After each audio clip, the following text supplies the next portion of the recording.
Hello বন্ধুরা, কলকাতার এক বড় ব্যবসায়ী যার নাম হচ্ছে ভাবিয়া লাখানি। এই লাখানিরা অ্যাকচুয়ালি ফ্যামিলিগতভাবে গুজরাট থেকে বিলং করে, কিন্তু আজ থেকে প্রায় ৩-৪ প্রজন্ম আগে এই ভাবিয়া লাখানির ফ্যামিলি কলকাতায় চলে আসে এবং কলকাতায় এসে তারা ব্যবসা শুরু করে এবং ব্যবসার দিক থেকে তাদের ফ্যামিলি বেশ স্ট্যান্ডার্ড ছিল। এবং ভাবিয়া লাখানির কলকাতায় বেশ একটা বড় ফার্মাসি চেইন ছিল, তার সাথে সে অ্যাজ এ স্টক মার্কেটের একটা ব্রোকারেজ ফার্মের মালিকও ছিল। তো আলটিমেটলি তার দুটো ব্যবসা ছিল এবং দুটো ব্যবসায়ী প্রচণ্ড ফাইন চলছিল। এই ভাবিয়া লাখানির দুটো বাচ্চা, একটা বউ এবং তার বৃদ্ধ মা ছিল। সমস্ত কিছু ঠিকঠাক ছিল আনটিল 13ই মার্চ 2024 সে তার ফ্যামিলিকে বলে যে আমি আজকে একটা কাজে একটু বাইরে যাব। সে অন্যান্য সময় যখন ব্যবসার কাজে বাইরে যেত তখন খুব একটা তার ফ্যামিলিকে বলতো না, বিকজ কোথায় কি মিটিং হবে সেটাও তো 100% সবসময় ঠিকঠাক হয় না, যে কিছু ফিক্স থাকে কিছু আনফিক্স থাকে, এরকম ব্যাপার সেখানে ছিল। তো মোটামুটি এই ভাবিয়া লাখানির একটা ফিক্সড শিডিউল ছিল। সেই শিডিউলটা হচ্ছে এটা যে সকালবেলা মোটামুটি 9টা থেকে 2টো পর্যন্ত সে ব্রোকারেজ ফার্ম যে ব্যবসা আছে সেখানে থাকতো, তার কারণ শেয়ার মার্কেট 3টে সাড়ে 3টে নাগাদ বন্ধ হয়ে যায়। এরপরই সে তার ফার্মাসি বা মেডিসিনের যে বিজনেস আছে সেই বিজনেসে লাগতো। 13ই মার্চ 2024 সে এই ফার্মাসি রিলেটেড একটা মিটিংয়ের জন্য কলকাতা থেকে সামান্য দূরে নিমতা বলে একটা জায়গা আছে, সেই জায়গায় অনির্বাণ গুপ্ত বলে একজনের বাড়িতে যায়। এবার এই পয়েন্টে এসে অনির্বাণ গুপ্ত এবং ভাবিয়া লাখানির যে সম্পর্ক আছে সেই সম্পর্কটা একটু আলোকপাত হওয়া দরকার। অনির্বাণ গুপ্ত একটা মেডিসিন কোম্পানিতে চাকরি করত। সেই চাকরি করার দরুন এই ভাবিয়া লাখানির সাথে তার পরিচয় হয়। সেখানে সে প্রচুর কিছু সেই মেডিকেল কোম্পানির প্রোডাক্ট, ওষুধ বিক্রি করে এবং যার ফলে একে অপরের প্রতি ট্রাস্ট হয় এবং নানান ওষুধ তোলার নামে, নানান অনেক কিছুর নামে এই ভাবিয়া লাখানির কাছ থেকে এই অনির্বাণ গুপ্ত অনেকগুলো টাকা নেয়। এবার ভাবিয়া লাখানি একদিন বলে যে আমি আমার যে ফার্মাসি বিজনেসটা আছে সেই বিজনেসটাকে আমি আরও এক্সপ্যান্ড করব, আরও বড় করব এবং কলকাতার বাইরে আরও বেশ কিছু আউটলেট করব। এই কারণে তোমার কোম্পানির যে সিনিয়র মেম্বার আছে, তোমার থেকে যারা উপরে কাজ করে, তাদের সাথে আমাকে একটা মিট করাও।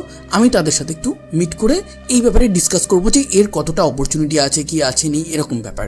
তো অনির্বাণ গুপ্ত তাকে বলে যে 13ই মার্চ তুমি আমার বাড়িতে চলে আসো, ওখানে এই কোম্পানির একজন সিনিয়র মেম্বার আসবে, তার সাথে বসে আমরা একসাথে মিটিং করব এবং তার সাথে লাঞ্চও আমরা করব। খুব ভালো কথা। ঠিক সেই 13ই মার্চই ভাবিয়া লাখানি তার ফ্যামিলিতে বলে যে আমি একটা মিটিংয়ের জন্য নিমতা যাচ্ছি। সে বেরিয়ে যায়। ঠিক নিমতাতে যখন সে পৌঁছায় তখন বেলা 1টা কি 1:30 বাজে। অনির্বাণ গুপ্ত এবং ভাবিয়া লাখানির মিটিং শুরু হয়ে যায়। এবার এই মিটিং চলতে থাকে, চলতে চলতে বিকেল 5টা বাজে। ভাবিয়া লাখানি কিন্তু তার বাড়িতে বলে গেছিল যে আমি কটার সময় বাড়ি আসবো। সে বলেছিল আমি 5টা থেকে 6টা নাগাদ চলে আসবো বাড়িতে মোটামুটি, কিন্তু 6টা বেজে যায়, 7টা বেজে যায়, 8টা বেজে যায়, 9টা বেজে যায়, তখনও ভাবিয়া লাখানি বাড়ি ফেরেনি। এবং তার সাথে সাথে এই যে ভাবিয়া লাখানির ফোন আছে সেই ফোনটাও সুইচ অফ আসে। এবার ফ্যামিলি চিন্তা করতে থাকে। ফ্যামিলি যখন চিন্তা করে তখন তারা ভাবে যে ঠিক আছে আমরা পুলিশে গিয়ে একটা মিসিং কমপ্লেন করি বা একটা জেনারেল ডায়েরি করি। সেই মতন তারা পুলিশ স্টেশনে গিয়ে একটা জেনারেল ডায়েরি করে। থানাটার নাম ছিল ভবানীপুর থানা। পুলিশ তার তদন্ত শুরু করে। দেখুন, অন্যান্য ক্ষেত্রে দেখবেন কোনো একটা মিসিং কেস হলে পুলিশ খুব একটা পাত্তা দেয় না, যেহেতু ভাবিয়া লাখানি বিজনেস মহলে বেশ পরিচিত ছিল এবং তার একটা ভালো রেপুটেশন ছিল। এই কারণে পুলিশ ইনস্ট্যান্ট ইনভেস্টিগেশন শুরু করে দেয়।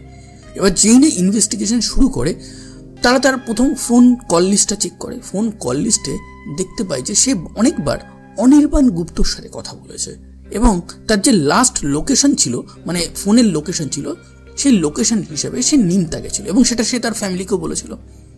যথারীতি কলকাতা পুলিশ নিমতা পৌঁছে যায়। নিমতাতে অনির্বাণ গুপ্তর বাড়িতে যায়। বাড়িতে গিয়ে কথাবার্তা শুরু করে। অনির্বাণ গুপ্তকে বলে যে ভাবিয়া লাখানি এখানে এসেছিল। সে বলে হ্যাঁ, 1টা থেকে 1:30টার মাঝে সে এসেছিল। আমাদের মিটিং এখানে 3টে থেকে 3:30 পর্যন্ত চলেছিল। কোম্পানির আলাদা যে সিনিয়র মেম্বার আছে তাদের সাথে এসেছিল। পুরো ব্যাপারটা অনির্বাণ গুপ্ত খুলে খুলে বলে। এইবার পুলিশ অনির্বাণ গুপ্তর উপর একটু ক্লোজ ইন করে তার কি কোনো পুলিশ কেস আছে কিনা এইসব চেক করতে থাকে। চেক করতে করতে একটা জিনিস দেখে যে অনির্বাণ গুপ্ত একদম ক্লিন। তারপর কলকাতা পুলিশ দেখে যে এই যে ভাবিয়া লাখানি আছে এর যে ফোনটা, সেটা যে লাস্ট লোকেশন, লাস্টবার যে অন হয়েছিল বা সুইচ অফ হয়েছিল সেটার লোকেশন হচ্ছে কলকাতার শোভা বাজার। এইবার তারা শোভাবাজার যায়, শোভাবাজারে গিয়ে জিজ্ঞাসাবাদ করে ওখানে যারা বিজনেস করছে বা যে লোকেশন আছে। এবার কোনো কিছুতেই না কিছু মিলছে না। ভাবিয়া লাখানি যেন কর্পূরের মতন উদাও হয়ে গেছে। সেই সময় পুলিশ ভাবে যে ঠিক আছে, এই কেসটাকে আমরা একটু ইনভেস্টিগেট করি। তারা আবার ক্লোজ ইন করে অনির্বাণ গুপ্তর উপর। এবার পুলিশ দেখতে পায় যে অনির্বাণ গুপ্ত এবং ভাবিয়া লাখানি তার সাথে কোম্পানির একজন সিনিয়র মেম্বার এরা নিমতার বাড়িতে যখন মিটিং করছে, তখন অনির্বাণ গুপ্তর ফোনে একটা নাম্বার থেকে বারবার ফোন আসছে। এবার পুলিশের প্রথম খটকা লাগে যে দেখুন, একটা সিনিয়র মেম্বারের সাথে মিটিং হচ্ছে, সেই মিটিংয়ের মাঝে 8 বার 10 বার একটা অন্য নাম্বার থেকে কল আসছে এবং প্রত্যেকটা কলের ডিউরেশন 2 থেকে 3 মিনিট এরকম থাকছে। তার মানে 1.5 ঘন্টার মিটিংয়ে অনির্বাণ গুপ্ত তো ফোনেই প্রায় আধ ঘন্টা কাটিয়ে দিচ্ছে। এই জায়গায় যখন তাকে জিজ্ঞাসাবাদ করা হয় তখন বলে যে না, আমার একটা ফ্রেন্ড ফোন করছিল, দরকারি ছিল, এরকমভাবে।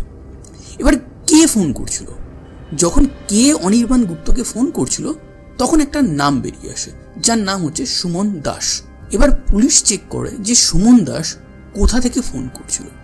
এবার অদ্ভুত একটা লিঙ্ক পাওয়া যায়। এই সুমন দাস এই অনির্বাণ গুপ্তকে যে ফোন করছিল সেটা করছিল শোভাবাজার থেকে, এবং এই শোভাবাজারেই ভাবিয়া লাখানির লাস্ট লোকেশন ছিল।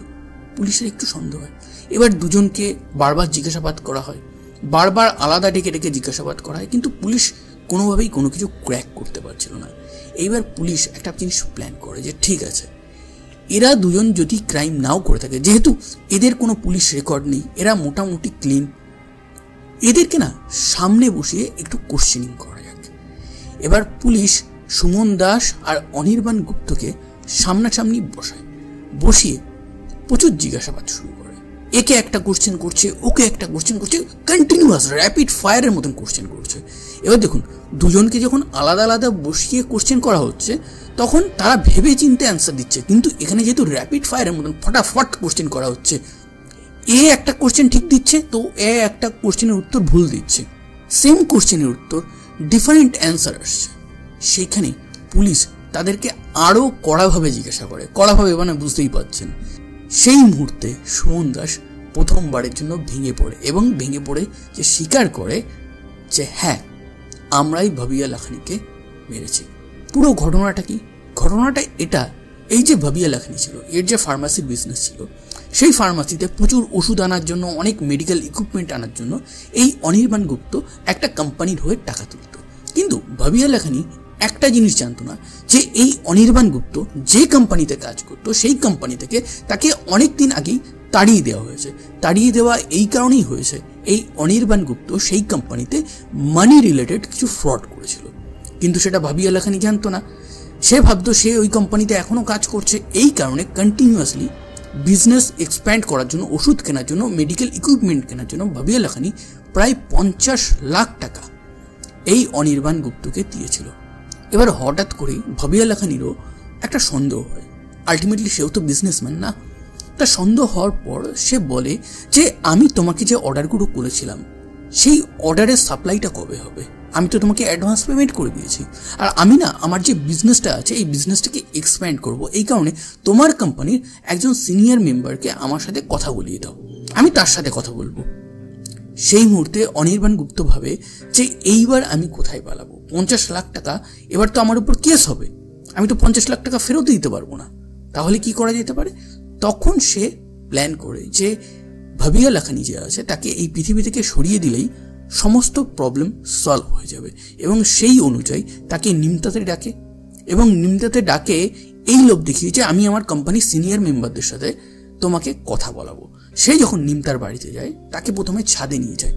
ছাদে নিয়ে গেলে এই সুমন দাস এবং অনির্বাণ গুপ্ত একটা ক্রিকেটের ব্যাট এবং উইকেট দিয়ে তার মাথায় পিছন থেকে আঘাত করে।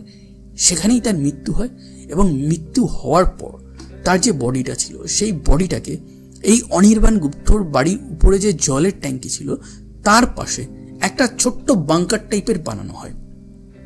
সেই বানিয়ে তার মধ্যে ক্রিকেট ব্যাট, উইকেট এবং বডিটাকে একটা পাটের ব্যাগের মধ্যে ঢুকিয়ে পুরো প্লাস্টার করে দেওয়া হয় যাতে কেউ বুঝতে না পারে। এবং এই জিনিসটা যখন করা হয় তখন বলতে পারেন প্রায় রাত 2টো কি 3টে এরকম বাজে।